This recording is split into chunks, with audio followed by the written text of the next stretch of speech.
各位朋友，大家晚上好，这里是新加坡国立大学 EMBA 师说新语大师讲堂的直播间，我是国大商学院的向静。今天是我们师说新语大师讲堂第六季的第二场。那今天的主讲教授呢，是我们商学院管理与组织系的 Emily David 教授，他将带领大家深入的去探讨现在大家都非常关注的一个话题，那就是 AI 时代的领导力的新范式。那首先呢，我来介绍一下 Emily 教授的个人背景。Emily David 教授现任商学院管理与组织系副教授，是企业文化和领导力的专家。他毕业于美国路易斯安那州立大学，获得本科学位，在休斯顿大学获得博士学位。曾在中欧商学院和迪拜的扎耶德大学担任副教授。于2023年加入新加坡国立大学商学院。他的研究方向呢是打造包容、高绩效、可持续的组织文化。他拥有非常丰富的全球教学和研究的经验。2019年呢，他也曾经获得 Points and Quants 最佳40位40岁以下商科教授的称号。Emily 教授在我们 EMBA 课程中呢，讲授的是组织行为学，那他也是深受同学们非常喜爱的一位年轻的教授。那下面呢，有请 Emily 教授给我们直播间的朋友们打个招呼。Hi, Prof. Emily, would you like to say a few words to the audience? Sure. Thanks, Catherine. Good evening, everyone, and thank you for joining our talk tonight. And thank you especially for being part of the NUS community. Tonight, I invite you to reflect on a time where it seems like technology is moving faster than our ability to connect with one another. As leaders, how can we adapt to this ever-evolving landscape? These are some of the themes that I'll talk about in our masterclass, and we can chat again in the Q&A. Thank you. Okay, thanks, Prof. Emily. 所以今天的公开课呢，我们大概会有50分钟的时间，Emily 教授会带领大家去深入探讨 AI 时代的领导力的新范式。那之后呢，我们会回到这个直播间，Emily 教授会现场为大家进行答疑解惑。那到时候呢，我们也有我们的金牌翻译师 Bernard 老师会现场的为大家进行翻译。在最后一个环节呢，我会为大家来介绍一下关于新加坡国立大学和我们的 EMBA 课程。如果对我们的项目感兴趣的同学，希望今年申请2025级 EMBA 的同学，稍后我们可以一起来交流。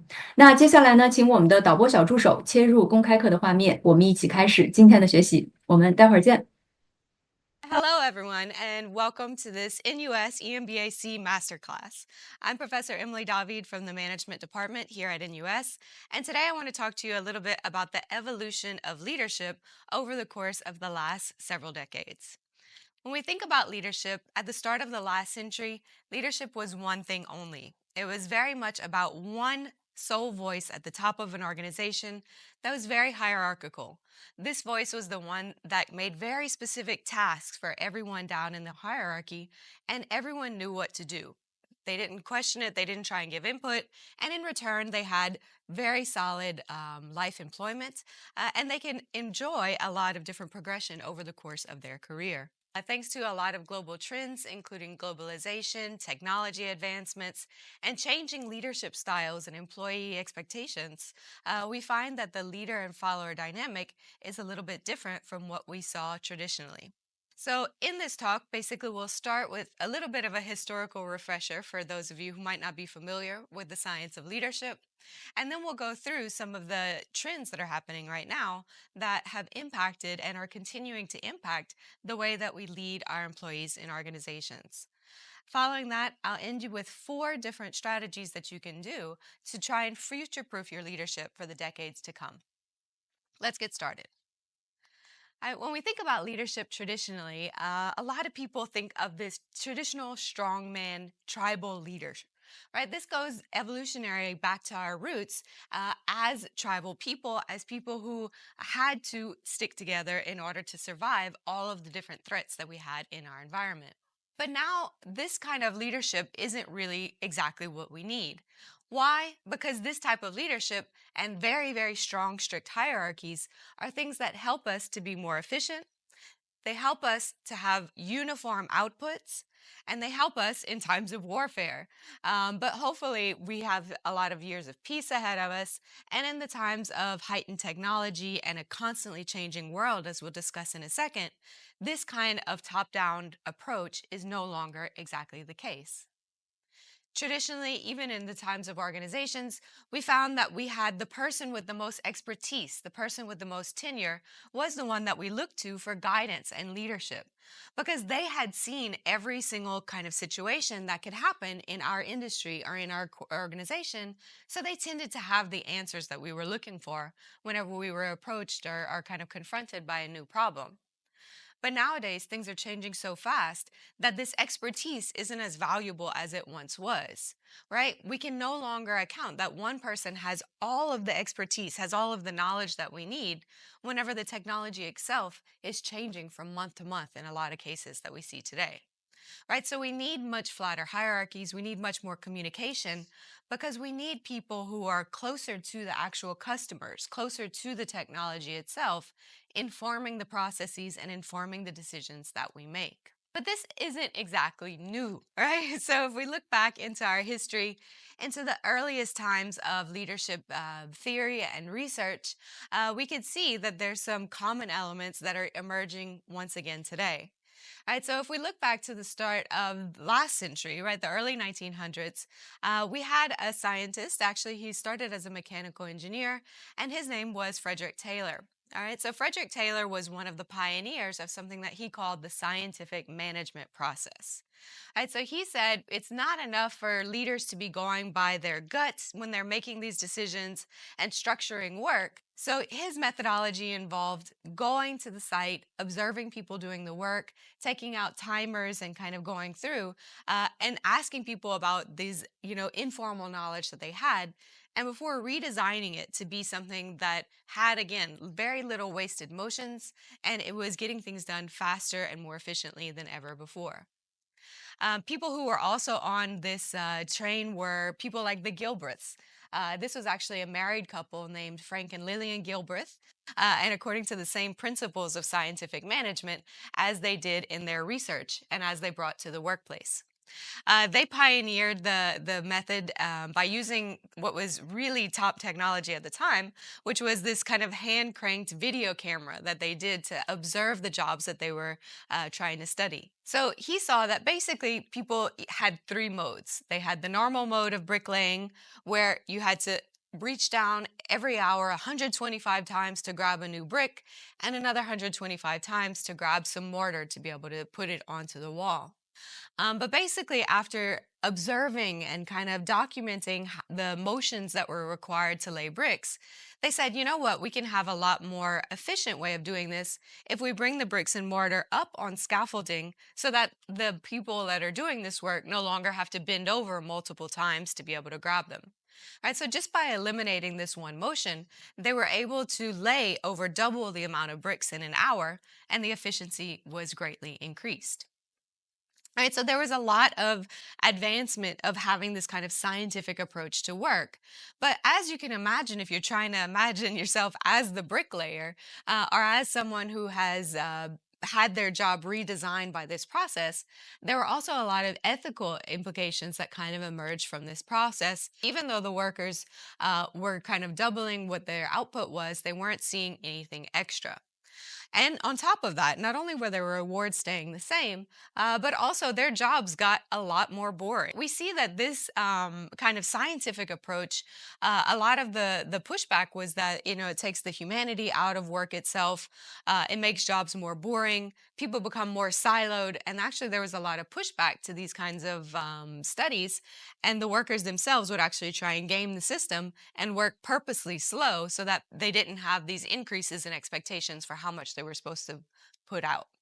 Right? So if you think about this, it should be starting to sound very, very familiar in today's world of algorithms and automation and the, machine learning that's controlling the pace of our work. And I think that there's some really real lessons that we can learn from looking back at this early work. And these lessons were noted back in the day as well. So, right around the same time that we had the scientific method going on, we had people who were opposed to this. So, one really visionary thinker at the time, her name was Mary Parker Foley, and she was, a really big critic of this approach because she said, you know what, you're taking the human out of the job. And moreover, you're treating them as machines themselves because people who would go in to study the jobs and the job processes processes often just use their camera or use their observation to try and figure out how they can optimize the work. But they never actually asked the people doing the work themselves what they thought could be improved or if they had any ideas about how to do the work in a better way. And according to Mary, this was the number one step that workers should be taking. And in fact, if they were the ones doing the work, that they should be the ones making the decisions, not someone in a corner office that's very separate from the work itself. All right, so she was a real visionary before her time. She really advocated things that we see in practice nowadays, things like cross-functional teams, self-managed teams, right? So having the empowerment of the employees to make decisions about their work if they're the ones that are doing it. Perhaps not surprisingly, though, not a lot of people paid attention to her at that time. And people still said, you know what, the best way to go is to try and find the most efficient way of doing this work. We need to keep on going with the scientific management approach. And there was another interesting round of kind of experiments that were happening that tried to apply this idea of scientific management in the factory setting. So at the Hawthorne factories, what happened is they wanted to see the impact of different lighting conditions on productivity for the factory workers. So they had a lot of different experiments where they tried to show different lighting levels and to see which one was the optimum one that would get people working the hardest. But they found a really peculiar finding at the end of this, and they saw that no matter how high or how low they put the lights, the workers in every condition produced more and more and more. So they studied other factors besides lighting, so things like break times and break duration on productivity. And again, they found that in every condition that they tried, productivity continued to go up. And so eventually, what they figured out is that it was the mere presence of the researchers themselves that actually caused the workers to kind of be more motivated and to produce a little bit more, right? They were happy that someone was finally paying attention to them, that they were actually interested in the work that they were doing and the outputs that they were doing. And that pride and that motivation was actually driving the productivity increases and not any of these arbitrary environmental things like the lighting or the breaks. All right, so this became known as the Hawthorne effect, and this combined with some of the ideas of Follet and her colleagues really was the cornerstone of the human relations movement and decades of organizational behavior research that followed after that. So all of the ideas that we've been talking about for a long time in terms of how we can design jobs to be more varied, more motivating, more challenging, the way that people really are motivated to try and do work harder outside of these different environmental conditions and incentives. All right, so we know this for a very long time that humans are not 100% rational, right? It's not about becoming the most efficient, productive version of yourself. Humans also want other things out of their work, right? They want things that are interesting. They want things that are varied. They want things that can give them a sense of belonging or showcase their skill sets. They want to grow in their competencies and they want to feel like they're contributing to something bigger and a higher cause or a higher purpose than just moving one widget from one place to another. Right? These are the things that psychologically really get people motivated and productive. And I think it's really important that we don't forget that in this age of automation and in age of AI and all this flux that's happening in the workplace.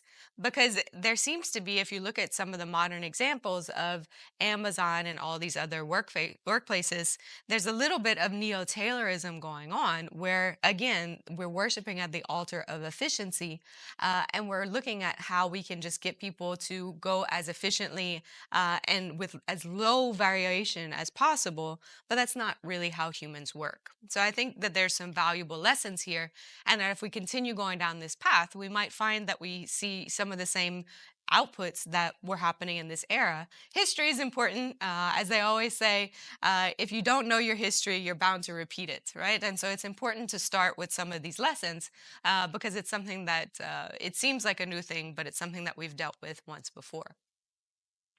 And we know that this leadership journey is getting increasingly more volatile, right? So we talk a lot about VUCA, about how things are changing faster than ever before, how we have more uncertainty. And on top of all of this, right, change and flux, we also see that it's not just linear change that we're dealing with, but it's actually disruptive change, right? So, this idea that things happen overnight, as we've seen with the COVID pandemic and that we're seeing now with AI, and it fundamentally changes the way that we do work, whether that's the places that we're doing work or the medium and the technology that we're using, or which aspects of the work are getting done by the technology, by the tools, and which aspects are being delegated back to humans. But we see a lot of different changes that are happening, things like globalization. And then now we see this kind of ebb and flow between it in terms of the world getting more and more connected, but at the same time, more and more ethnocentrism that's rising up in a lot of different areas around the world.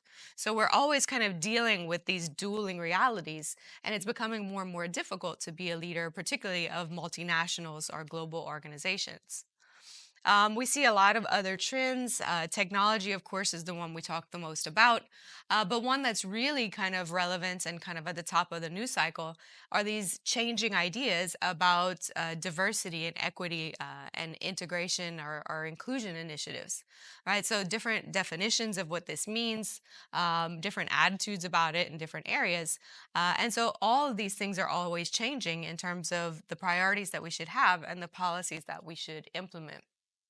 Right.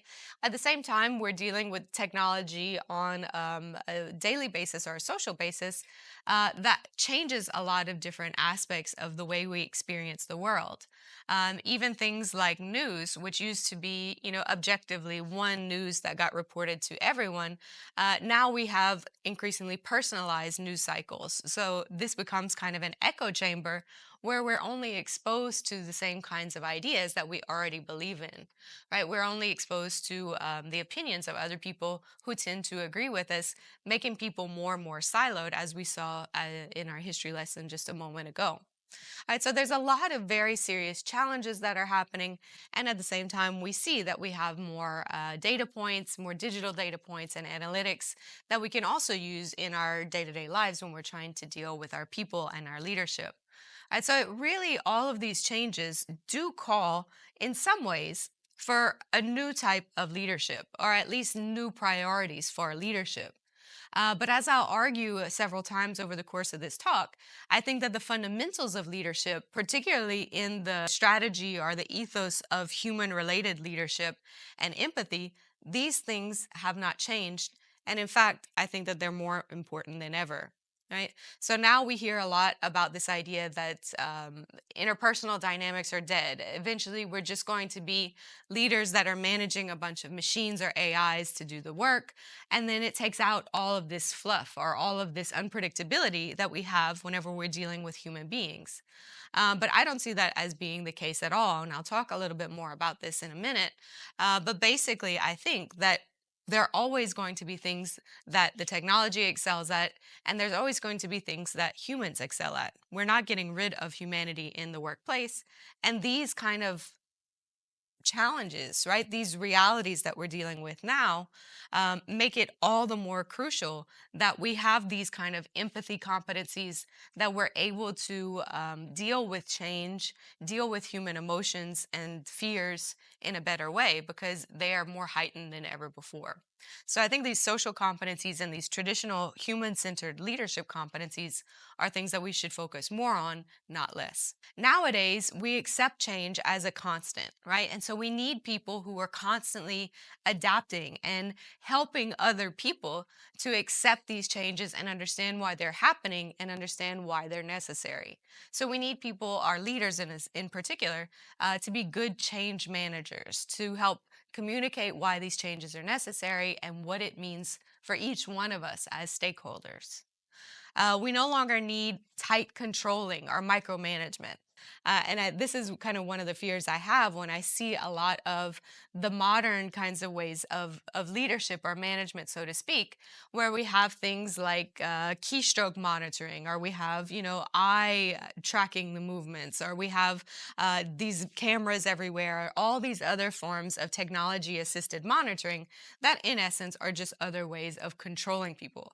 This is not what we need. What we need for our humans is more autonomy, more environment environments where they can use this excess time to follow their creative pursuits.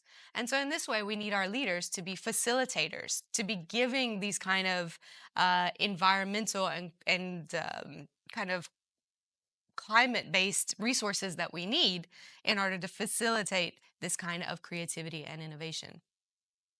We no longer need people who are competitors all of the time, but instead foster things like cohesion and belonging. We saw in the pandemic, this was one of the big crises that we faced, is that once we were all working from home and separated from our coworkers, we had this kind of crisis of belonging, right? Humans are social animals, and we had to find new ways of relating to each other and coming together in meetings. People still want to have some sense of belonging, particularly if they're spending more and more of their time dealing with computers, dealing with algorithms, and not dealing with other humans. So our leaders need to be there to foster and to facilitate some of these social activities back into the workplace. We also need people and leaders in particular who value different perspectives, right? Who can look at the same situation, who can look at the same problem from a lot of different angles. And to do this, we need to have exposure to people who naturally think in different ways. So we need people who value these different points of view and diversity. And finally, there's no one person who knows anything anymore, right? There's no one person who's going to come in and save the day. Instead, we need someone who's humble, who's a great listener. Listening is one of the most underrated leadership qualities that we have. And we need someone who is out there asking the right questions and gathering these unique pieces of information so that you can make the most informed decision that you can. Right? So it's no longer about knowing everything, it's about knowing where to get that information. Right? And so we see that this is what we need, but it's not necessarily what we're seeing is happening. All right, so this is a recent survey done by DDI, and we find that there's a trust crisis happening with our current leaders. Even though we need our leaders to be better and to have different competencies and to deal with all these challenges that we have in the workplace, we see that our leaders currently are just not up to par, right? We don't have that trust in them. We don't believe that they have our best interests at heart. Right, so there's still quite a big gap. There's still a lot of work for us to do as leaders in order to regain that trust and in order to do the things that our employees kind of expect us to do.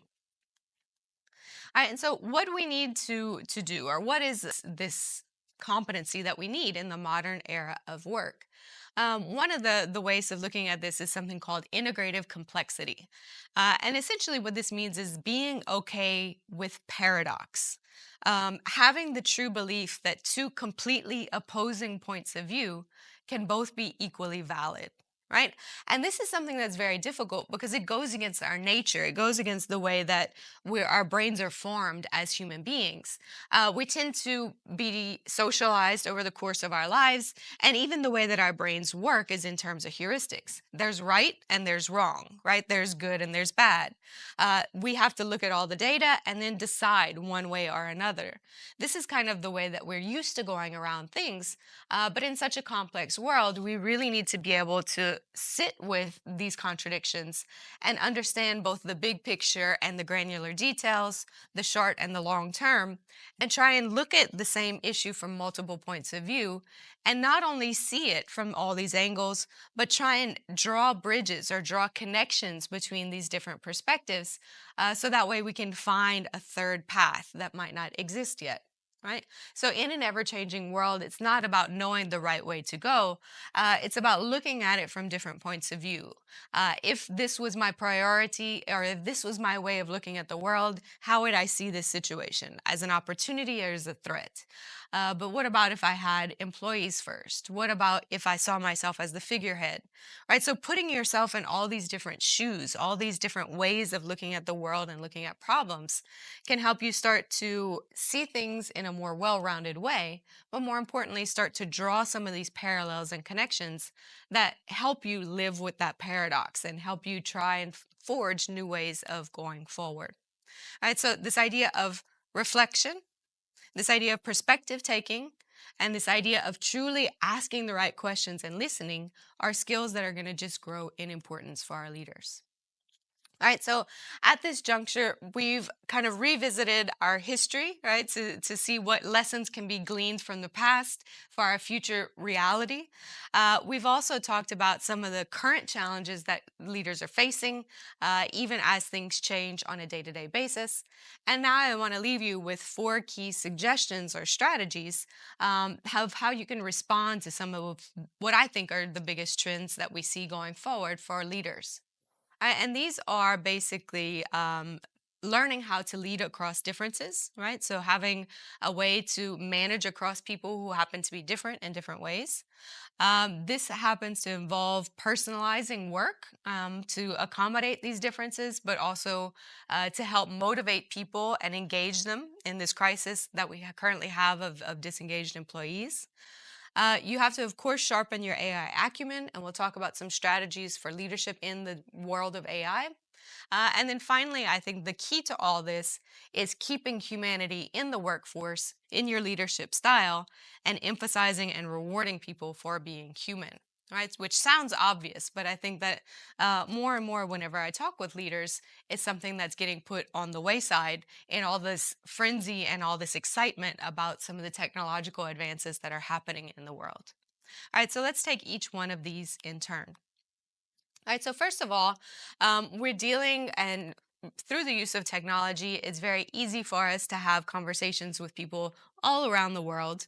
And as we'll talk about a little bit later, people are bringing more of themselves to the workplace than they ever have before.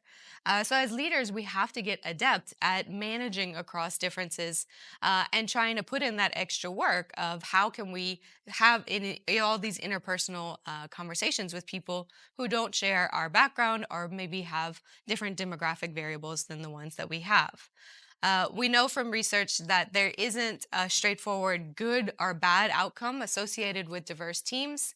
In some ways, they help us to be more creative, to have better performance, to reach different kind of customer bases. But at the same time, we know that it comes with extra communication difficulties, more conflict, and more misunderstanding. We know that right now it's a time whenever we have more ages working together than ever before. So we see that we have upwards of 5 generations working together in the same workplaces, and that's not something that we've really dealt with earlier. At the same time, across the world, but particularly in a lot of Eastern Asia countries, we see that we have a rapidly aging workforce, and so we have more and more older workers than we've had in the past. So we need to have different strategies for this. So a lot of the stereotypes are that older workers at some point uh, are not able to learn or be retrained, right? An old dog can't learn new tricks, as the saying goes. We tend to think of older workers as perhaps more unhealthy, they're more expensive on the payroll, and that they're not willing to really innovate or change in this rapidly changing world. And so this ageism, as we tend to call this type of discrimination, is something that's very much alive. And so we do know that people are still able to learn and grow in their competencies even past the age of 80. So this idea of an inability or an unwillingness to learn is unfounded. And we do find that there's a lot of benefits in the workplace itself. So there's a lot less shrinkage of our inventory. We find that there's a lot more whistleblowing. So we have a lot of moral benefits that happen from having more seasoned workers. And also, we see that there's a lot of benefits in terms of uh, keeping them engaged, right? So we want to make sure that they have goals, they have things that they're excited about that they're going to tackle. We provide them with new and different opportunities and allow opportunities for them to mentor and pass on some of this expertise that they have while also reducing some of the stress and other burdens that they have. So, as long as we're able to do this, there's also other research that shows in an American sample that proactivity is unrelated to age as long as people have something to look forward to. And in a similar Chinese sample, it was actually found that it was positively correlated with age, so that older workers were actually more proactive at work as long as they had that new goal that they were trying to achieve. All right, so we see a lot of positives associated with the more seasoned workforce, but of course, there are special considerations that we have to think about as leaders. If we find that our older workers are surrounded by young people, or if there's a lot of young cues in the workplace, then sometimes we might experience something called stereotype threat. So it's basically just this reminder that, oh, yes, you belong to this group of older workers. And then you're reminded of all these negative stereotypes of being not innovative or not willing to learn or somehow being slower, right? And so all these cues can kind of conjure these fears in older workers. And it's these fears themselves that start to make people a little bit more demotivated or, in a lot of cases, actually burn out. And burnout among older workers is something that leaders should be especially concerned about for a couple of reasons. So, whenever a younger worker burns out, they just quit and go and get another job, right? They say, okay, forget this one, I'm going to get another one. But we know that it takes people over the age of 50 roughly twice the amount of time to find a new job, right? It's not easy for them to go out and find one. So, they're much more likely, even if they are burned out or disengaged, to stay in that job itself. Right, so they stay on, and so we have workers who typically have a larger salary. So they're expensive workers that are disengaged and only bringing 60 to 70% of their value as a result. Perhaps more importantly, we do know that things like burnout and disengagement are contagious, right? They can spill over into their subordinates and their coworkers. So you can start to have a kind of negative spiral that goes on. So it's really important that we put different kind of policies in place and that we send the message through our leadership that these people are valued and that they bring a specific skill set to the workplace. And there's a lot of different ways that people are doing this. All right. So, one thing is to not necessarily keep people on the same career track throughout their whole lives. So, always offering these different kind of ways or different kind of positions that are opening to them, so people can try new things over the course of their lifespan. Particularly if we're thinking about keeping people 10, 15, 20 years past the traditional retirement ages, as we see that countries in Europe and also in China that they're starting to push back slightly this retirement age and the pensioning age. So, if we're keeping people engaged in the workforce longer, then we need to offer them new and varied tasks and assignments and opportunities. There's also a lot of really cool things happening in terms of kind of getting people back from retirement. So there's a lot of companies that are bringing this. They have a couple pharmaceutical companies that are doing this. So they target these people who just retired in the last couple years. Then they offer them returnships, which gives them some reskilling. It offers them a phased pathway back, kind of out of retirement to start in part time, and they get these new skills that are able, in many cases, to get turned into full time positions if they want to. Also, we can see that these technological advancements don't have to be a block for our older workers, right? They can actually be a tool to help other people. So the kind of ways that people are doing this, it can be something that's very small. Like, for example, in the BMW factories, did a really good example of this, where they made the workbenches in the factories a little bit softer. They installed wooden floors that were easier on people's joints. They increased the font size on monitors. Very, very inexpensive changes, but things that sent the message that you're still valued. We can work around some of these small changes, and we want to see you stick around. All right. Another thing is using technology as kind of a matchmaker for kind of mutual mentoring programs. So, anytime I teach younger students, one of the biggest questions they always ask is, how can I get someone to mentor me, right? How can I convince someone to spend their time and tell me the tricks of their industry?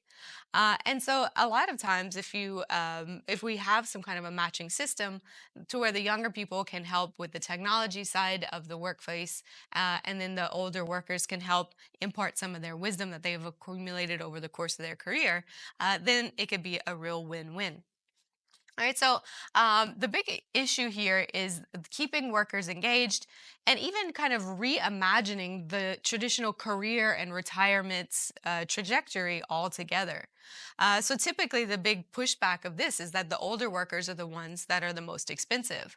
But nowadays, with the fluctuating markets and with people kind of working longer, but sometimes, especially in certain countries, big healthcare expenditures, we find that sometimes people that get to the so-called retirement age, but still need to work, right? So even this financial incentive sometimes doesn't have an expiration date, so to speak. So we see that this is something that we can't assume, but also it doesn't necessarily mean that we have to pay the most experienced workers the most. We should really scope this in to the responsibility that a person has, and the kind of difficulty of the job itself. And a lot of workers might be really content to work back, to scale back their work, to work part time, to have less stress and responsibility, in exchange for having kind of maybe a portion of their salary before.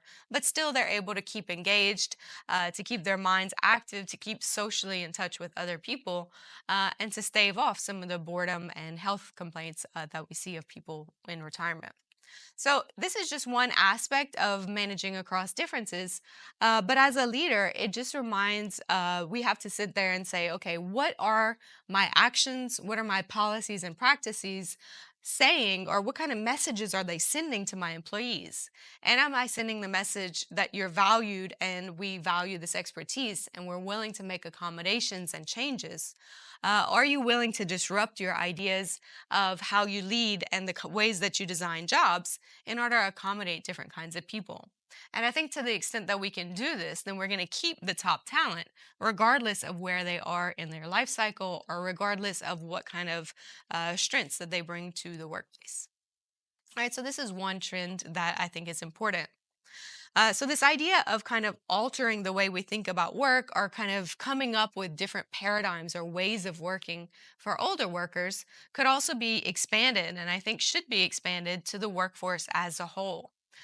So, this is a really great Business Review article that came out last year. So, basically, it's this idea that in the modern era, we can't just assume that the only reason people are at work is for a paycheck, right? The job that people's jobs do for them is more than just giving money for labor, right? Nowadays, people get all kinds of things out of their work.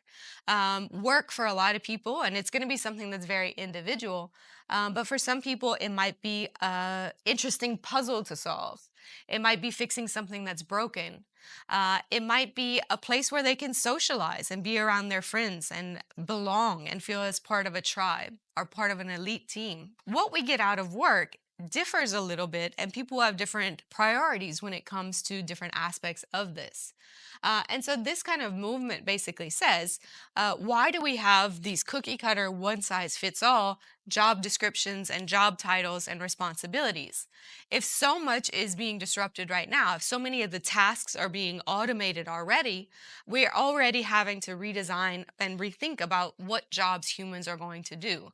So if we're doing that, and we really want to try and reverse some of this disengagement and mistrust that we're seeing in the modern workforce, why don't we really take this approach and tailor these jobs to the extent possible to people's strengths, to people's preferences, and try and tap into what people find most meaningful and motivating by putting more of that into their jobs and putting more of the rote and meaningless things into something that AI takes over. All right, so it's an interesting way of thinking about personalizing work to people's needs and also strengths. And of course, it can't be about giving every employee exactly what they want. As leaders, we always need to be finding that balance between organizational necessities and priorities and employee preferences. We also need to think about the dynamics between different employees, right? So where we're always balancing this idea of freedom with fairness, right? So there's still work to be done from a leader perspective, but I think that there can be a lot more in rethinking our assumptions about what work has to look like and how much we can actually take these different tasks and personalize it in a way that gets the most out of our human talent, and keeps them engaged and at the top level of motivation. So this kind of goes back to these key drivers of humans. And I mentioned before that I don't see many aspects of leadership changing. And what I mean by that is that whenever I, as a leader, am interacting and motivating and leading my employees, the same psychological motivators that we have, I would argue always had, are going to be the same.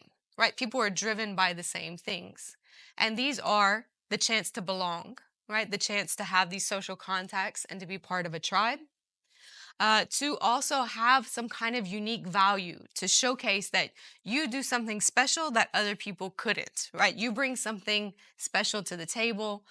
You showcase your skills and knowledge. It can also be contributing to a bigger cause, right? Being bigger than just yourself, trying to contribute to someone else's life or a bigger purpose. As long as you can find new ways and appropriate ways for your environment to pull on these levers, I think that we can help increase the engagement, loyalty, and performance of the humans that we still have working for us. Okay, so this is a good one. You can kind of go through these different items on your own, but I think if we're doing a really good job of this as leaders, then we'll find that people feel that they are represented in the work that they do. If we have a job that really is tailored to them, to where their strengths can shine and that they can really show what they're contributing to other people and to bigger causes, then the more likely that they're going to answer a lot of these different items in a positive way. So, the ultimate goal as a leader is to try and help employees really feel that they are being the fullest and highest potential version of themselves at work, and that they're really contributing their fullest and becoming the highest level of who they could be at work. So I think this should be kind of the end goal, and it's something to kind of aspire to as a leader in the modern age. A third key element of being a leader in this era of flux and technological change, of course, is that all of us are having to have a crash course and sharpen our AI acumen. So, a lot of us are trying to figure out what being a leader in this era of AI means. And so, I think that there are a lot of really good takeaways for what we can do as we see our workplaces really shifting. If you're looking for another resource outside of this talk, I would really recommend this book by David DeKramer, this idea of being an AI savvy leader. And so, a lot of the different messages that we have are that you really need to keep those key interpersonal competencies. You really have to make all these different efforts that we have always had to make in terms of change management, in terms of people management. These do not go away even though we have AI. It's not that all of a sudden AI is going to take over every single human competency and human job that we have. So I think having this in mind is something that's very, very important. Yes, it is different from previous digital changes and transformations that we've had, but at the same time, it doesn't mean that we have to let go of these core things that make us exceptional leaders. So I'll explain a little bit about how to navigate those two realities. So, what we see a lot of leaders doing, maybe they don't have that AI acumen, so they tend to kind of offload or delegate all this rollout of AI changes and adoption to the technical teams. And this is something that is really kind of seen as one of the key failures of a lot of the AI adoption programs that are currently going on. Um, Professor De Kramer estimates that about 87% of these AI adoption programs are actually failing at the moment because people and leaders in particular are not taking the helm at driving these changes and explaining what these changes mean to employees and explaining, most importantly, why we have to make this adoption of this technology. The major thing that we need to do is lead, right? Ask people about how AI could be useful in their jobs. Talk with different customer segments before it's rolled out to manage their expectations and to understand what they want to get out of it. So, inquiry, questioning, listening on a deep level before you actually go into these different processes. And having and communicating the very clear expectation that AIs are not synonymous with humans. Each one has their own strengths and weaknesses, and kind of saying why we're doing the adoption of AI, what it's going to serve, how it aligns with our purpose and our strategy as an organization, but at the same time, what we value about our human talent and what the humans bring to the table that is not replicated by AI. So it takes a lot of communication. It takes a lot of sending these messages through a lot of different forums. And I think that having this and being trustworthy as you do it can be the key between a successful AI adoption and a non successful one. All right. Also, we need to kind of keep in mind when we're setting up our budgets for these programs, don't spend, as most leaders are doing now, 90% of your budget on the technology itself, right? We tend to get a big budget and we want to get the best that money can buy. We don't spend any money or time in reskilling or retraining our human talent to be able to use these tools in a way that helps them to be more productive and frees up time for more innovative pursuits.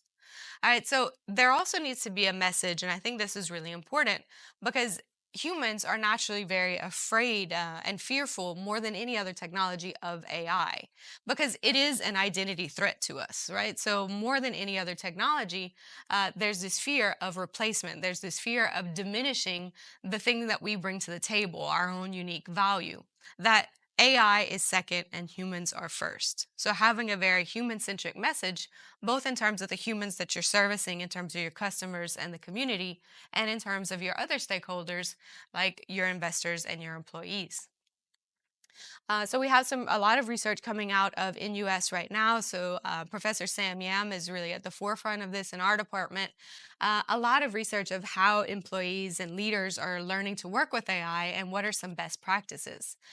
So this research study showed a really cool thing that if leaders work with employees to recraft, right, to change or personalize the jobs around AI, then people become a lot more engaged. They're more willing to use the AI tools, and it kind of creates or stops some of this backlash of employees to the technology, and instead it causes them to embrace it, right? And they're actually engaged in more helping behaviors where they share these informal learnings about how to work with the AI with their colleagues.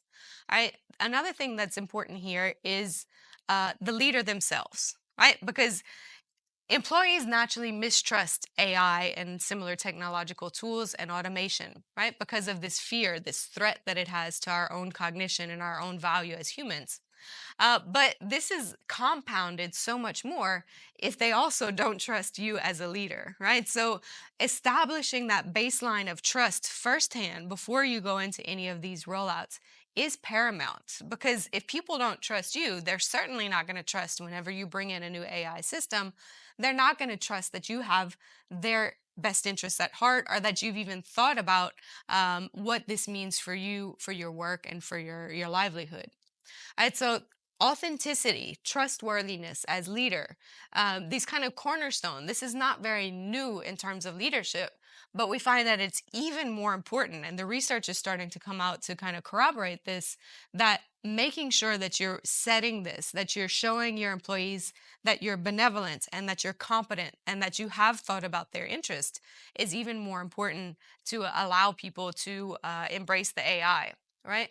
And in particular, the study showed that if the leader was shown as just kind of wanting to do the latest trend or wanting to kind of show off or seek to impress by having AI, that this really was seen much more negatively than if they really thought that the leader was being purpose driven, right? That the AI was something that aligned with their vision and mission of what they're trying to accomplish as a company, right? So consistency, authenticity, trustworthiness as leaders very much paramount in the age of AI. Okay, so some other tips. I mentioned that you have to have this human centric message. And part of this is by being very clear in the distinction of what AI is good at and what humans are good at. Right? So we know that AI is very good at gathering and crunching, making sense or identifying patterns in very, very large amounts of data. They also tend to work more quickly than humans can on some rote tasks that don't involve real creativity. So that means a lot more time for improved productivity, efficiency, and time for humans to devote to more innovative pursuits. Humans, in contrast, are good at evaluating these ideas because AI can generate a lot of ideas in a very small amount of time, but it has no way of knowing which ideas are good, which are bad, which are worth pursuing, which are not.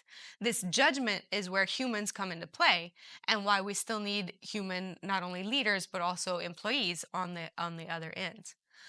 We also need employees and leaders on the front end. Humans are much better at asking the right questions. So there's a lot of use cases out there of AI systems that, for example, we're just kind of looking through the customer data and trying to predict which customers were most likely to leave very soon, right? Which ones we're looking at had low loyalty scores. But when they reevaluated whether they were asking the right question, it shouldn't just be who is at risk of leaving among our customers, but the question should actually be who can we actually convince to stay with us? So asking the right questions is a uniquely human trait that we need people still to do. And then finally, figuring out which problems need solving, and then also true creativity, right? Not just recombining things, but really coming up with true new and disruptive things. These are what we need our humans to be focusing on. And so, keeping these distinction in mind, we need our leaders to have certain attitudes, but also certain behaviors. So, as I mentioned, credibility and trustworthiness is paramount because if they do not trust you, if you are not being authentic, then they're not going to trust any kind of intervention with AI, and there's going to be even more resistance. But also, building your own AI acumen, not delegating it to the tech people.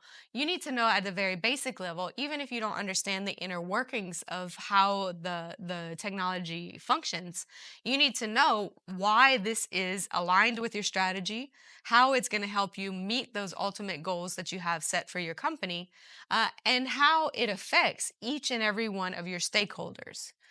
So, talking about the why is one of your most important jobs as a leader, right? So, you need to be able to have a story in place to say why this is necessary, not just because everyone else is doing it, not just because it's trendy, but what purpose? How does this serve our mission and our goals of what we're trying to accomplish as a company?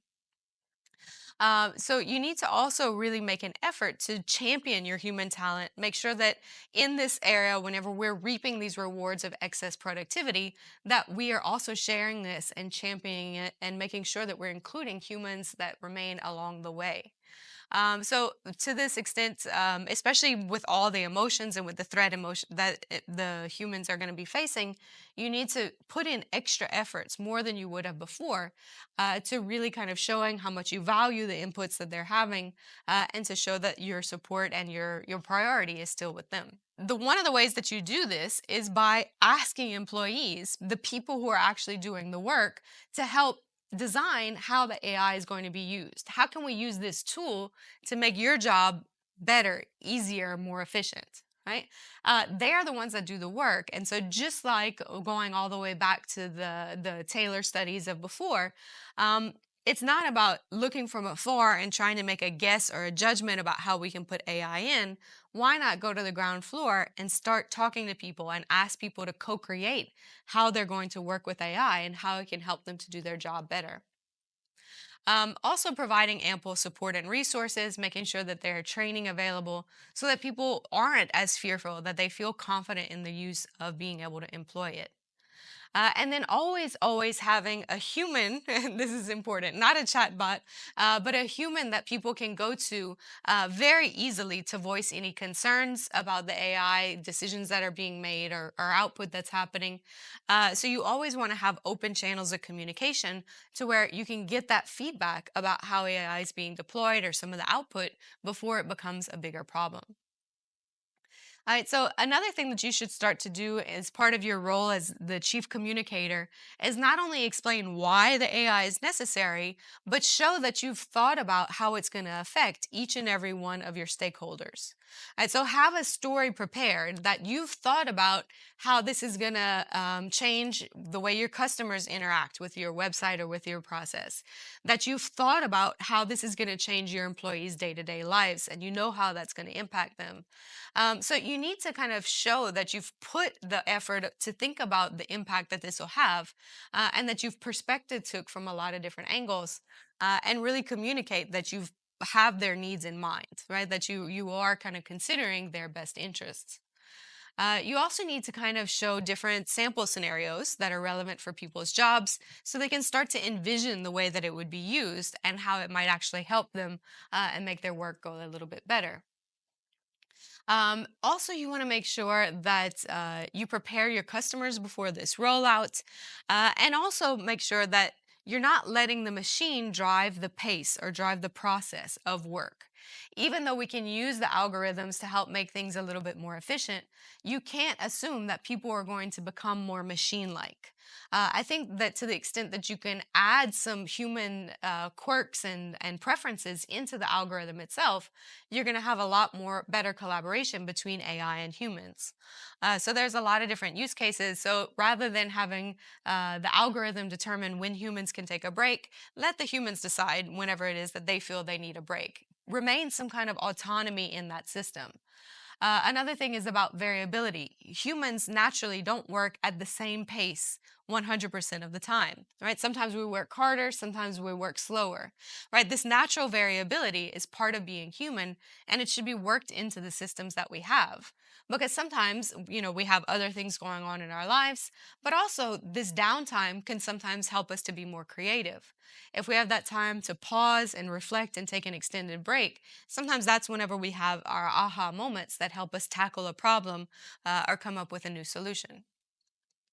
Right. And then finally, with all this saved time, it's important that we really are proactive and strategic about how we redesign the jobs that humans are doing. How can we play to their strengths, both as humans and as individuals? And how can we take that time and repurpose it into creative pursuits, innovative pursuits, things that humans find interesting and meaningful and purpose driven? And so to do this, we have a lot of decades of experience and research telling us how we can foster creativity in our organizations. So put all of these best practices into play and let the employees know that even though you're automating some of their boring and rote tasks to kind of free up their time, they do have expanded responsibilities, and that you do want to hear these creative, half baked ideas, and that this is what their unique value is and something that you expect from them. And this is kind of a key message, and one that I want to end on is that it's more important than ever as we're getting taken over and all the headlines are dominated by technology that we have to emphasize the humanity. We can only do that if we keep humanity at the forefront of our leadership style and our organizations. And so a lot of this, and I'm going to leverage some of my own research in this kind of section. But basically, it's about this idea of who am I as a human and as an individual. So when we talk about work identity, it's something that all of us kind of think about. And something that can be very meaningful and motivating whenever we feel like we are someone unique and important at work, whether that's because we were a part of an elite team, because we have very good accomplishments, because we bring something unique to the table. Who we are and these stories that we make up are kind of construct about who we are very important. So there's a lot of different examples of this, So chefs who call themselves artists, to kind of talk about their self-worth. Engineers who have very rote and very descriptive jobs, but they might somehow talk about themselves as pioneers or adventurers, right? To kind of give themselves that sense of wonder. There's always the classic story of the NASA janitors during the space race who, when asked what they were doing, they didn't mention cleaning, but instead that they were putting a man on the moon. Right? So these ideas about what we're accomplishing when we do this work, these ideas about who we fundamentally are very, very important to people's self-worth and to people's kind of enjoyment and engagement with the work itself. And so this idea of being able to connect people with that purpose, connect people with the things that they believe that they are, because ultimately we do spend almost, I would argue most of our working hours at work. And so, to the extent that we can construct an identity or a person or a part of ourselves that we're proud of because of the work that we do, can be something that's incredibly motivating. And we have all these great opportunities now to automate the boring parts of our job and to only have time for the things that are meaningful and purpose driven. So, self verification, it's basically this idea of being able to be yourself at work, to showcase your strengths, to get other people to help with the things that you might not be as strong as. This idea of being yourself and to having this part of yourself be reflected in your work is something we call self-verification or authentic behaviors. And other work that we've done has really showed that whenever you show both the positive and interestingly even the weaknesses of yourself, right? So you show yourself warts and all, but also the things that you're uniquely good at. Other people tend to trust you more at work, right? So if we're talking about kind of building back the barriers and trying to push back on this endemic of distrust and lack of engagement in the workplace, one of the key things that research says is going to go against this is by fostering as leaders the authentic self-expression of our employees, right? Championing them for being human, for being individuals, for that unique value that they bring to the workplace. And as a result, that is going to help build trust and social bonds that people find naturally engaging. And then you're going to get the most job performance. You're going to get the most potential out of those employees that you possibly can. And it's not just authenticity for our employees, but we also see great benefits, of course. And in particular, when we're facing certain crises. This is an example. If you go back and look at the Marriott CEO's message to his stakeholders during the pandemic, it's a remarkably authentic and raw and inspiring kind of piece of messagery from a top leader. As a final takeaway, what do we need to look forward to? In some ways, I think we need to look backwards to try and understand what are these lessons, right? We don't want to reinvent the wheel. What do we already know? And what are the dangers of excessive surveillance, micromanagement, and letting machines set the pace and tone of the work that we're doing, taking the subjectivity, taking the creativity and the humanity out of work? We already know the answers to these questions because we've lived it. All right, so then what does that leave for us as leaders? We need to know these different trends that are happening, have game plays and strategic ways of dealing with them, but at the same time, really focusing on these bread and butter things that we've been emphasizing in business schools for the last several decades, right? Emphasizing the trustworthiness, listening, self-reflection, perspective taking. Right? These are the key things that we need out of our leaders. And we don't need this, big tribal leader that we saw in the beginning. What we need are people who are humble, people who are approachable, but also competent and able to take decisions. We need this idea that I am know what I'm doing. We're doing this for the right reasons. I've thought this through, but I also don't have all the answers. And I need you as a valued member of this organization, as a human, to help fill in some of those blanks. So I'm here to listen and I'm here to get any ideas that you have. So balancing this idea of authority and approachability is critical for the modern era to come.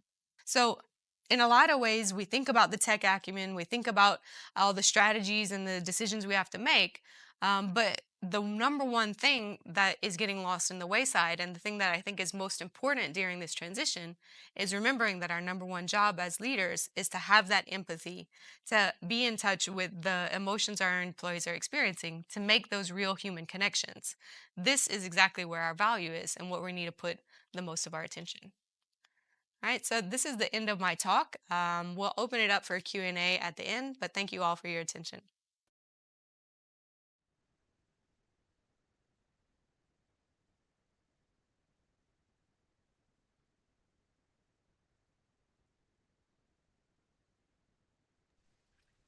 是的，不好意思，刚才我静音了。欢迎大家回到新加坡国立大学 EMBA 师说新语大师讲堂的直播间。那现在呢，是我们互动答疑的时间，大家可以在留言区写下自己的问题，那我们也会选择一部分来进行解答。好，那我们首先看到第一个问题，我们来解答一下。这个第一个问题是关于，稍等。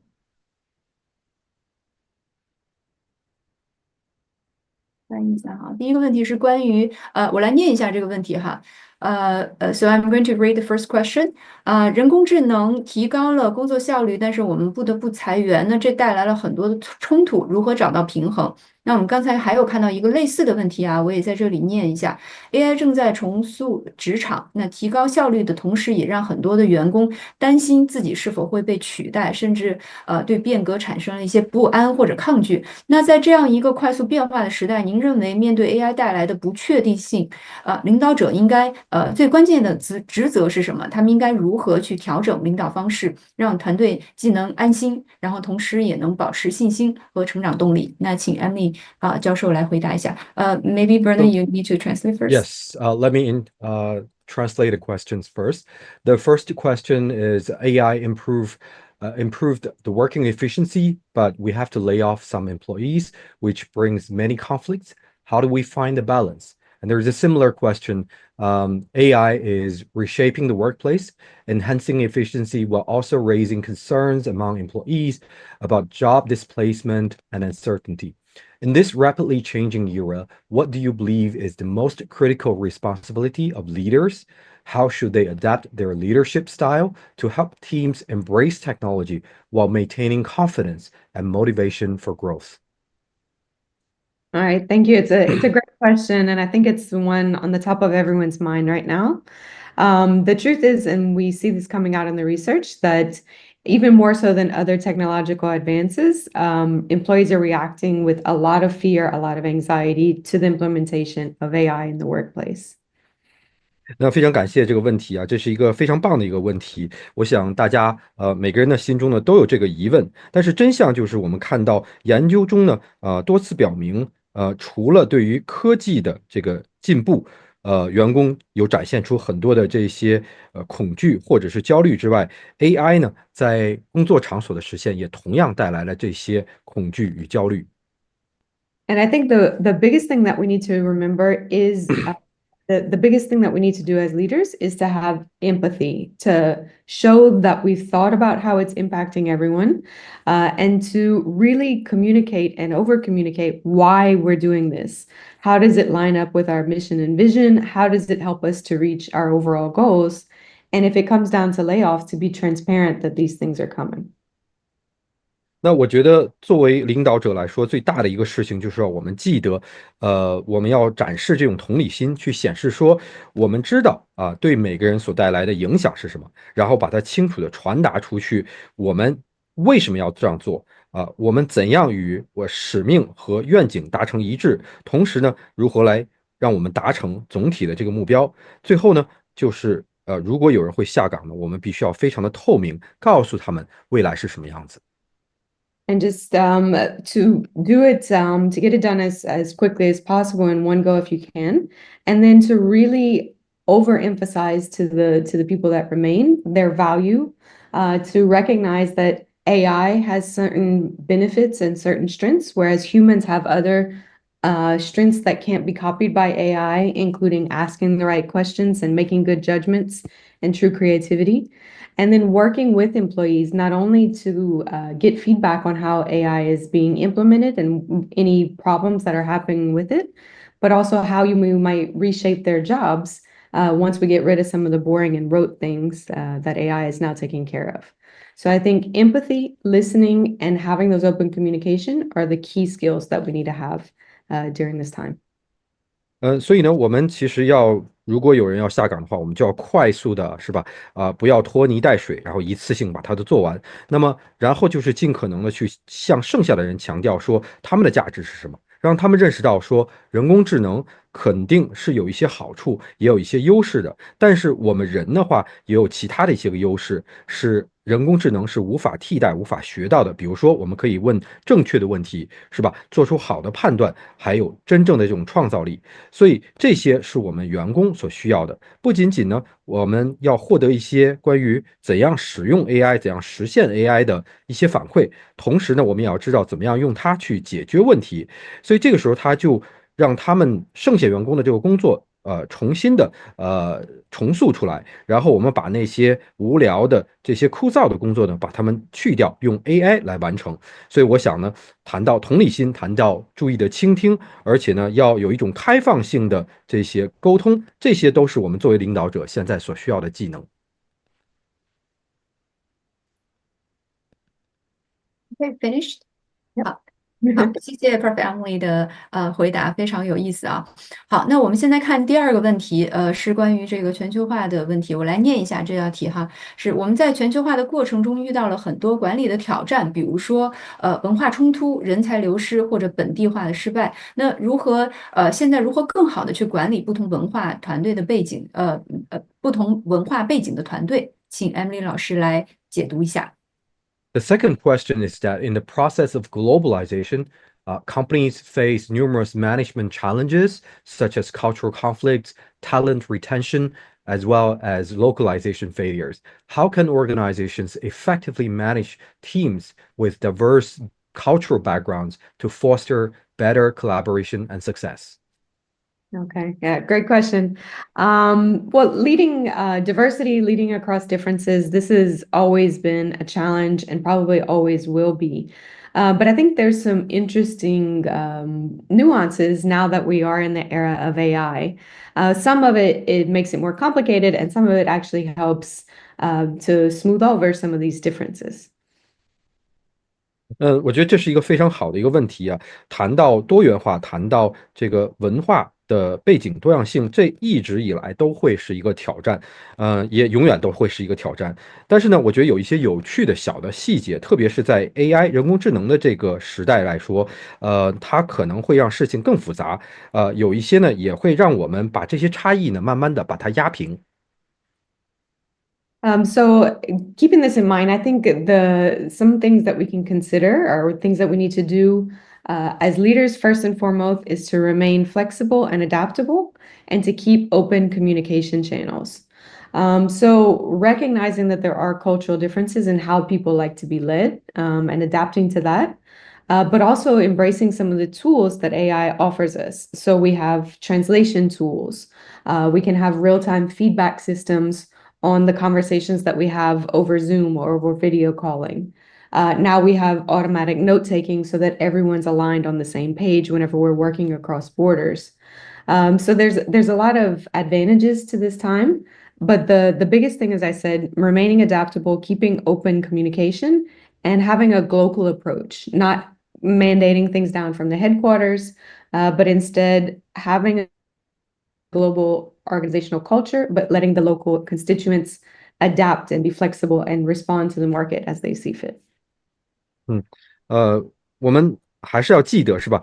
我觉得在考虑的时候，对吧？首先，作为领导呢，你要保持这种灵活性，要去能够适应，然后呢，要保持一个开放的沟通的一个渠道，然后认识到说，我们所有人呢都会有一些文化的差异，我们需要去适应这种文化的差异，同时呢，要去拥抱AI 所提供给我们的一些工具，比如说我们有一些翻译的工具，我们也有一些实时反馈的一些系统，在进行对话的时候，比如说在 Zoom 上面，我们可以开会，然后呢，我们还有自动的这个笔记系统，是吧？大家在不同的这个国家和地区都可以同时呢把这些个细节记录下来，那这个时候的话，也有一些好处，是吧？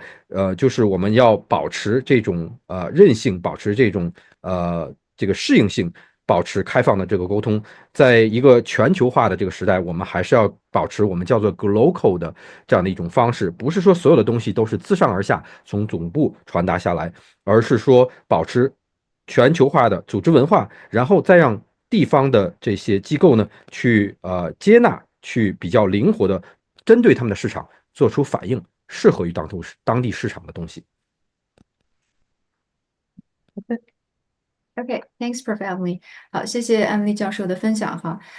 那我们看下一个问题是关于我估计这应该是一个区块链的行业的朋友问的啊。我来念一下这个问题哈。他说，企业家是否应该去拥抱去中心化的领导，在道就是去中心化自治组织和 Web3的这个趋势下，传统领导的模式是否会被颠覆？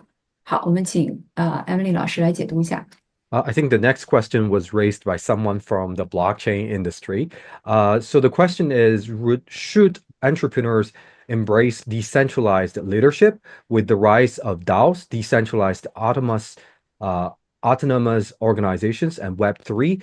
Will traditional leadership models be disrupted? Big question. So the truth, and one that my students always hate for me to say, but it's true so often, is that it depends. It depends, and some decisions, some industries, some organizations are going to work well with a decentralized model, and some are going to struggle with it. So I think rather than all of leadership going to be disrupted and we're all going to go decentralized or not, I don't think that's going to happen, but I do think that you need to make a strategic decision as a leader of an organization in terms of how much personalization you need, how rapidly things change, whether you have the talents on the bottom floor to be able to make these decisions. So in, entrepreneurial organizations or in organizations with a lot of personalization, yes, decentralization is a good way to go. But in high stakes industries, healthcare, finance, you might still need to have a little bit more control. 我觉得这是一个很大的一个问题啊。但是真相就是我的学生们呢也是不喜欢我这样说的，就是他其实要看情况了，是吧？因为有的时候你在这个做决定的时候要看你所处的不同的行业，有一些企业的话，它是适合于这种去中心化的模式的，然后有一些的话就会很挣扎。所以不是说所有的这些领导力都会受到去中心化的这种颠覆，但是有一些呢，就会比较适合。有些行业呢，可能永远都不会去这个去中心化不会发生的。所以呢，这时候你要做的，作为领导者啊，你要做的是一个战略性的一个决策，要看一看你所需要的这种个性化有多少，那么还有就是事情改变的速度有多快，还有你有没有足够的人才在底层去支持你做出这样的一个决策。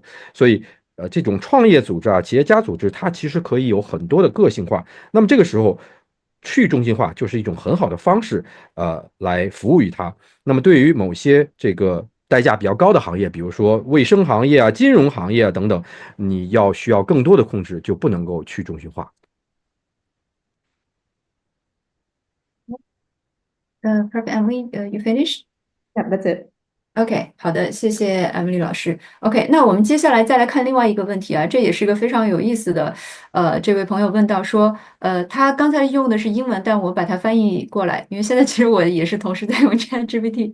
好，我把它翻译成中文给大家念一下哈。他这个是说，感谢您的这个分享啊，关于领导力的文章有很多，但是呢，关于下属力的文章却很少。那我的意思是在这个讲求 AI 敏锐度的时代，如果一名下属的上司是一个非常老派传统的领导者，拒绝自我学习，也不关注员工的激励，也不重视团队的合作，那么这个下属应该怎么办？那请 Emily 老师给一些指导。OK, please.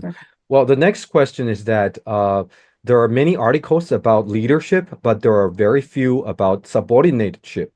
What should a subordinate do if his or her supervisor or leader is a very old stereotype type of traditional leader, and doesn't have any AI acumen in this world, who refuses to learn by themselves and motivate their employees or promote teamwork? What would you do as a subordinate? Yeah. So I think, taking AI aside, this is just one of the main struggles that we have as employees in all times is how we can manage our boss, particularly if they either are very suspicious or more traditional and don't want to change. So when it comes to managing upwards, I think the important thing is that you establish the relationship as one of mutual dependence. So you put enough reflection into it that you understand what are the things that your leader requires of you, but also what is it that they need from you, right? And kind of making it as that exchange. The second thing is understanding how they make decisions, right? Are they someone who likes a lot of data, Are they someone who's more swayed by charismatic messages and by good stories? So really observing them and understanding how they're making decisions, what balance of rationality and emotion, that can kind of know exactly what you need to bring to them whenever you're trying to convince them to change or to adopt some of these new technologies. So I think that putting yourself in their shoes and understanding what are their pain points and how you can kind of help alleviate those, and showing that you're trying to help them along with what they need, but also understanding how they make decisions and how they decide things, and then packaging what it is that you're trying to convince them, in this case, to adopt AI or to embrace employee motivation or some modern thoughts, then I think that you'll be more successful with that. 这个是一个非常好的一个问题啊。如果我们把 AI 放到一边，其实这也是作为一个员工来说，一直以来都会有挣扎的一点，就是怎么样向上管理好你的老板。你的老板有的时候可能是充满了怀疑，或者说比较传统，不想改变的一个人。那么谈到这个向上管理，最重要的一点呢，就是你要和你的老板建立起一种关系，这种关系是互相依赖的关系。所以呢，重要的就是你要去观察，要去反思，要去理解你的领导他是什么样的一个人，是吧？他从你身上需要的是什么，然后你作为交换，你又需要给他一些什么东西。第二个呢，就是他做决策是怎么样做出的，是不是？他是不是一个喜欢看数据的人，还是说他很容易被你的这个很有魅力的一个演讲所说服，或者是说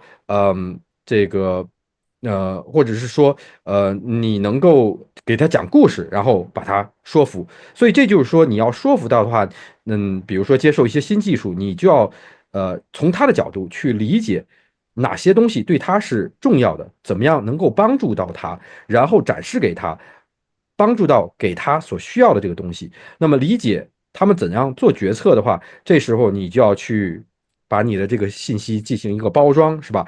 投其所好，然后才能够去说服他们，不管是接纳 AI 还是拥抱员工的这个激励，或者是一些现代化的一个想法，你都会更加的成功。好，谢谢 Bernard 的翻译。好，那由于时间的关系呢，我们将回答最后一个问题。那我们看到这个留言区有一个问题是这么说的，就是很多的公司呢，在引入了 AI 之后，会导致员工工作的节奏加快，甚至呢会形成新的 KPI 的压力，导致 AI 的内卷。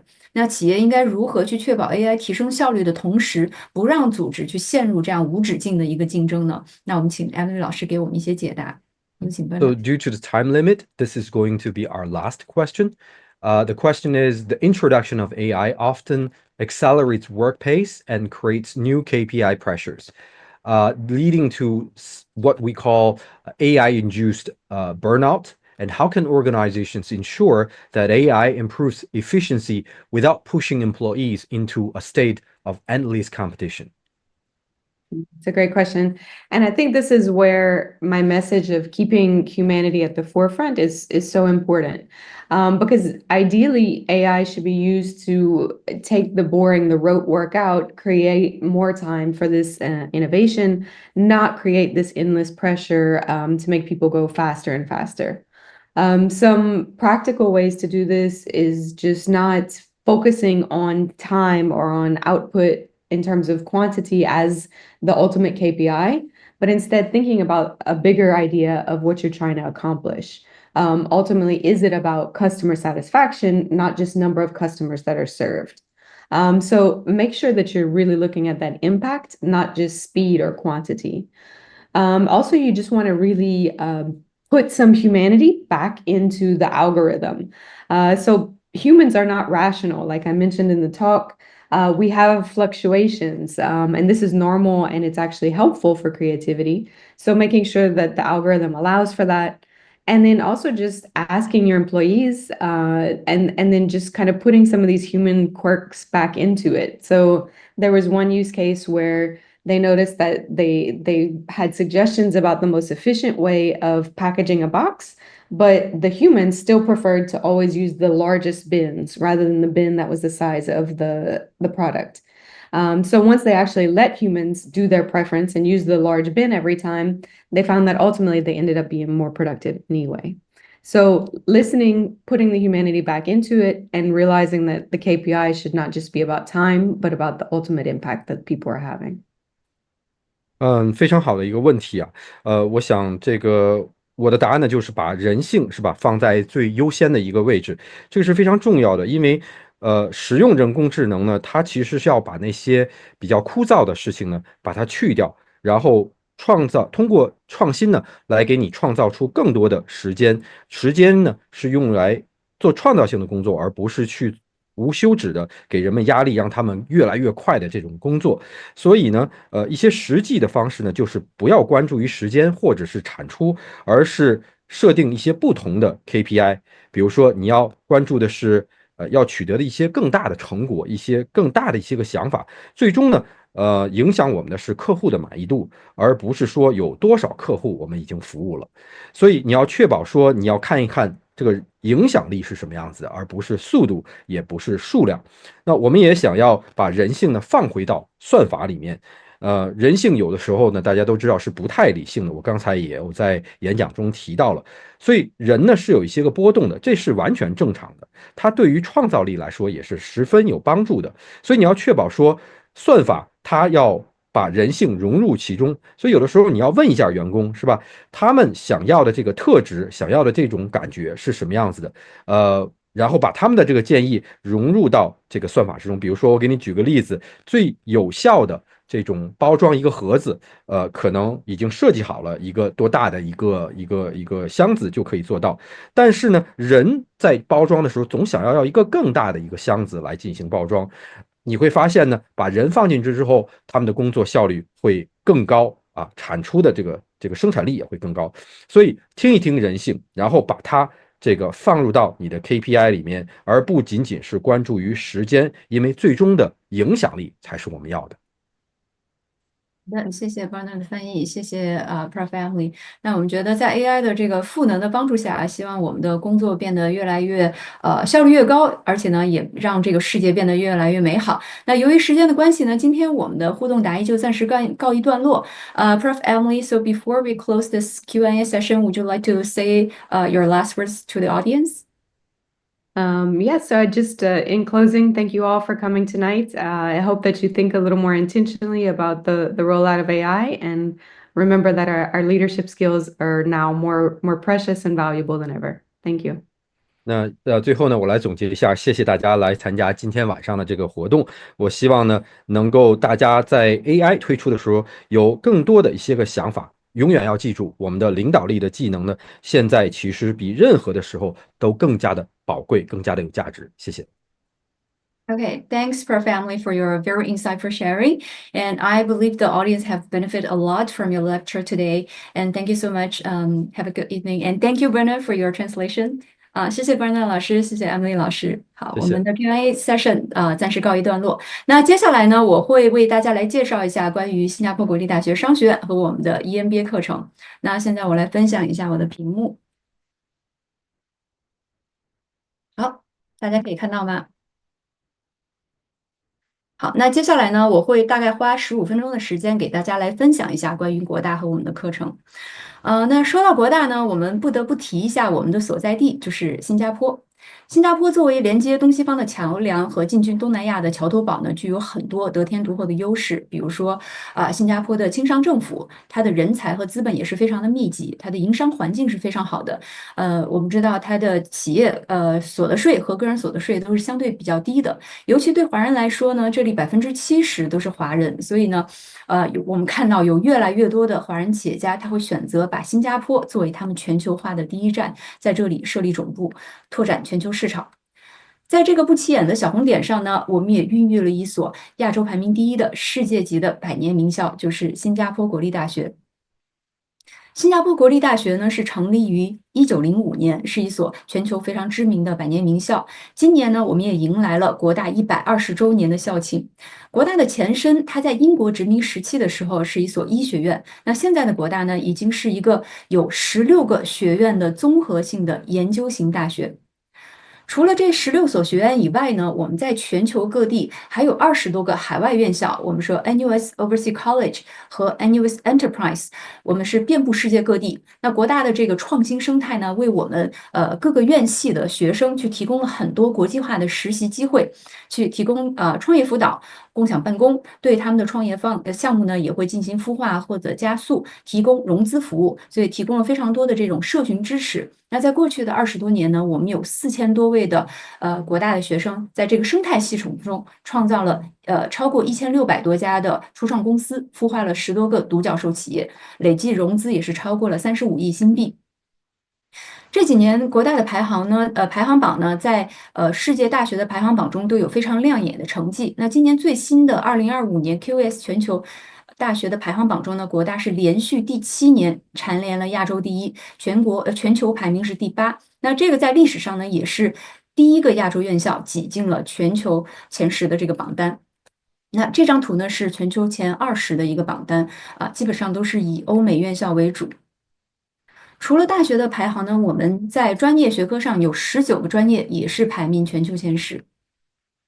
好，大家看到的这栋大楼呢，是我们的国大商学院。国大商学院呢，也是国大的16所学院之一，是一所非常知名的一个世界级的顶级商学院。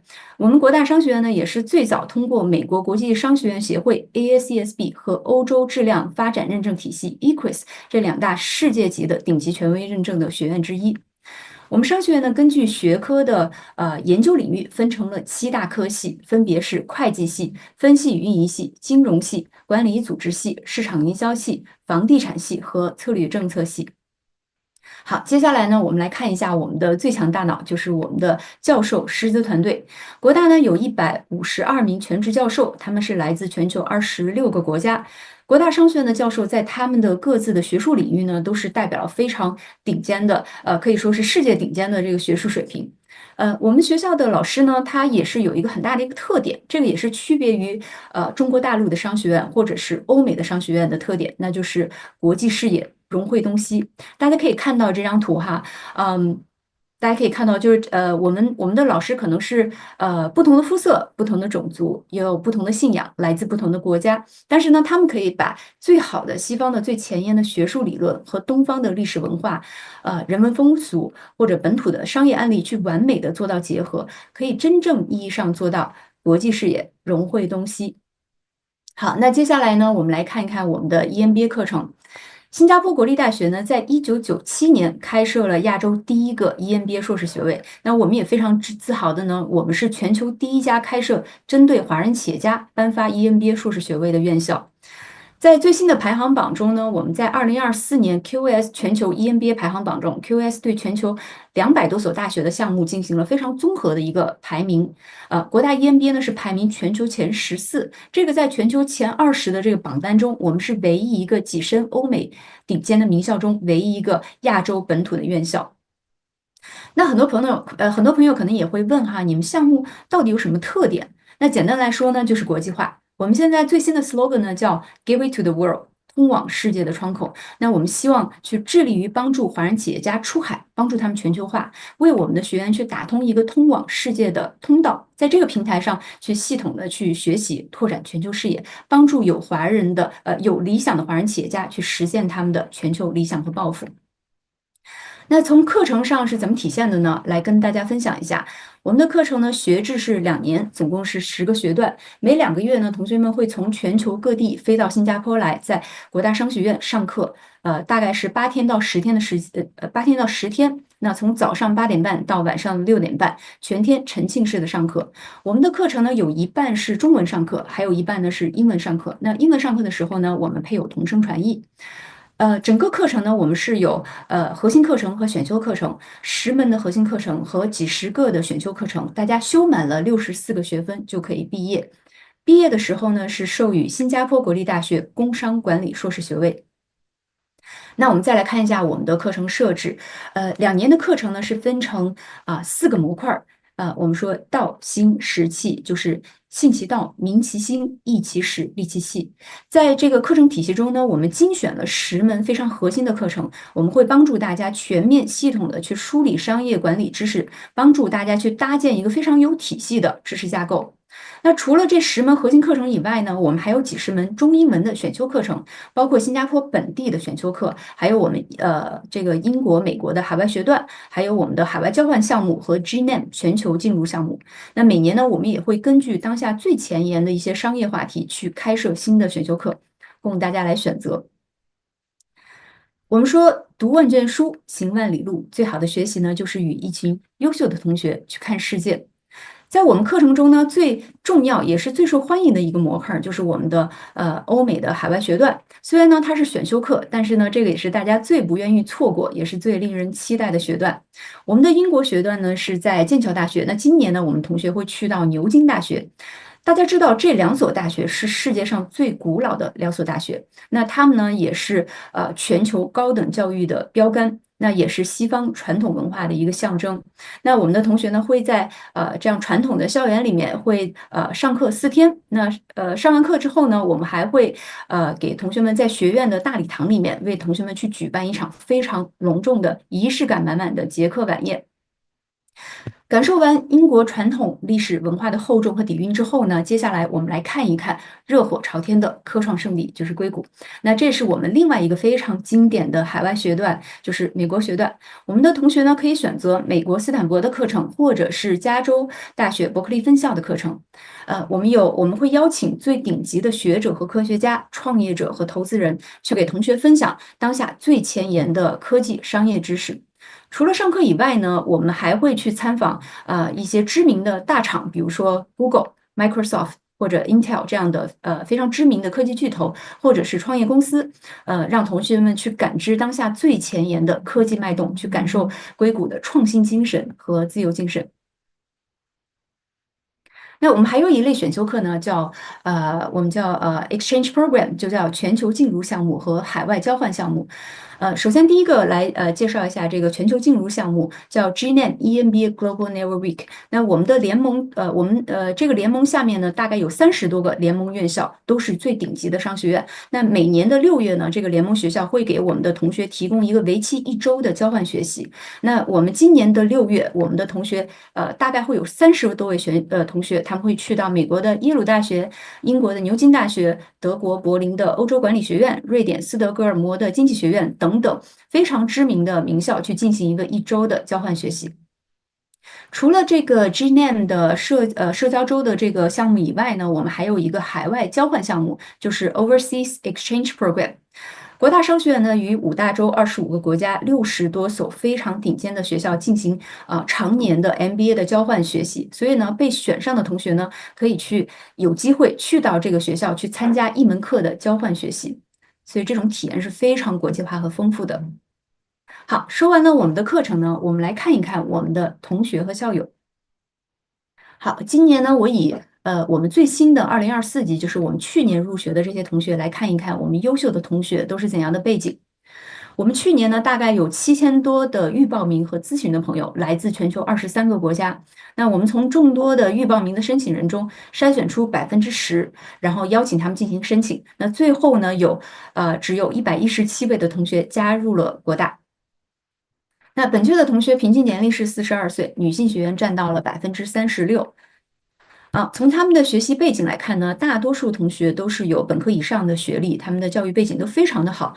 那同时呢，有52%的同学已经拥有硕士以上的学位，那其中呢还有5%的同学已经是有博士学位，所以大家可以看出这个学历非常的高哈。那其中呢还有27%的同学他是读过 MBA 和 EMBA 的，也就是说明现在呢就是终身学习已经是我们企业家的一种生活方式。从职业背景来看呢，同学们的平均工作经验是18年，平均管理经验是14年。特别值得一提的是，我们这些同学里面有39%的同学，他在创业之初便是布局全球。就是我们所说的 born to be global， 生而全球。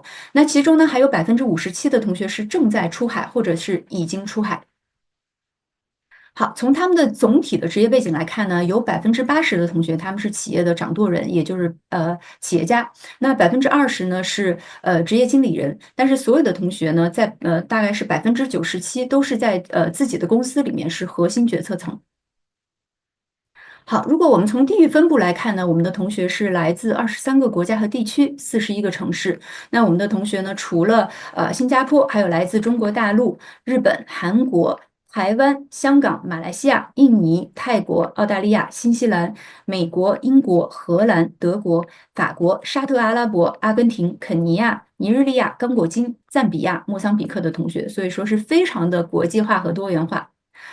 好，那如果我们来看一下同学们的行业分布呢，我们今年的这些同学是来自62个细分行业，大家可以看到啊，非常的多元化，从互联网到医疗健康，从人工智能到区块链 Web3，从农业化工到这个潮玩，展现出了极大的多样性。那其实我们在招生的时候呢，也会严格去控制每个行业的占比，每个行业呢通常它不会超过5%。那这就是我们跨年龄、跨行业、跨地域的非常多元国际的班级构成。国大的课程呢，其实它最大的一个特色和它最有价值的地方，也是体现在我们的同学就是非常的国际化、多元化。好，接下来呢，我们来看一下我们的全球校友网络。国大的校友呢是遍布世界各地，我们整个国大呢有32万校友，商学院有4万多的校友，那 EMBA 呢大概有2400多名校友，他们是遍布世界各地，在全球呢也有65个校友会和校友组织，我们的校友会呢也是经常举办各种各样非常丰富多彩的校友活动。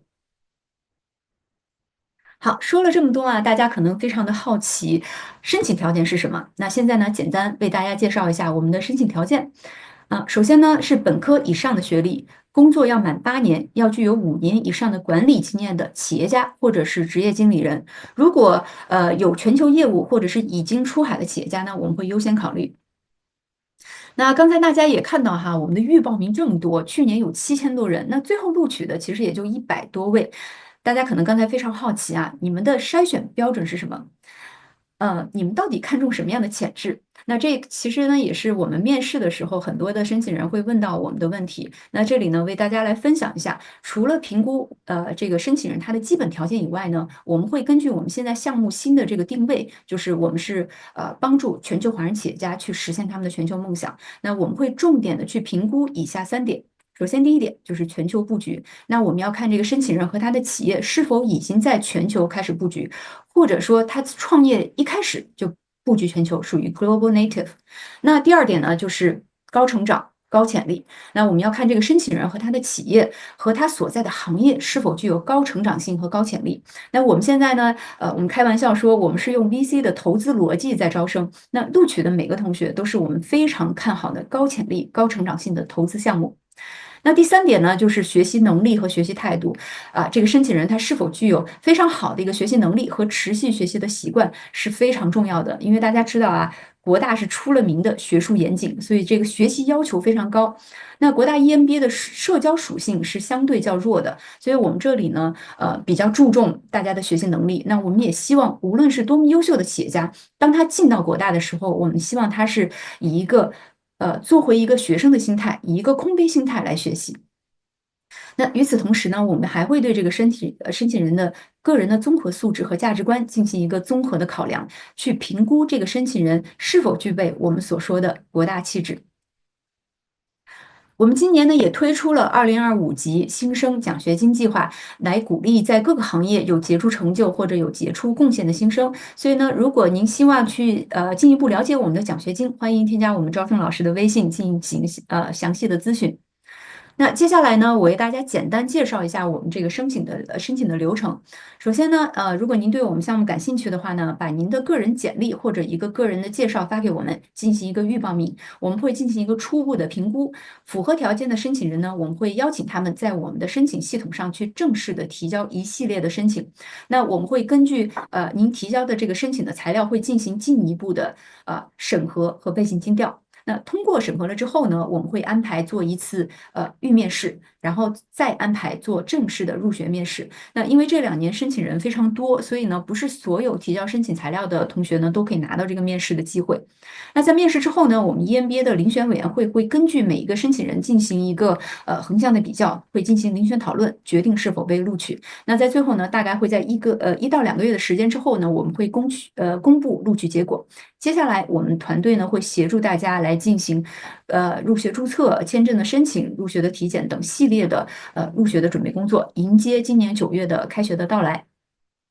好，如果您对我们课程感兴趣呢，可以把这个加一下我们的招生老师的微信，把您的这个个人背景发给我们做一个初步的评估。那大家看到的这个最后一张图呢，也是我的 PPT 的最后一张图。那这是我们33班开学典礼上的这个传灯仪式。这是一盏象征着希望和传承的一盏灯，它呢是每年会从毕业生的手中传到每一位新生的手中，最后再回到我们的院长和学术主任的手中。那这个传灯仪式呢，是我们这个项目在1997年创立之初就开始的一个仪式，每年都会有，至今呢已经延续了28年。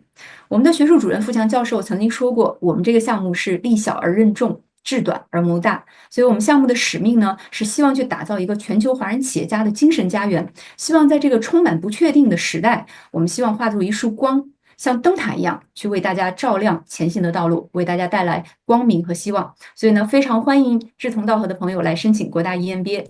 那最后呢，如果大家对我们的项目感兴趣的话呢，欢迎添加我们招生老师的微信，也欢迎大家如果有机会呢，来国大走一走。最后呢，非常谢谢大家的参与，祝大家晚安，谢谢。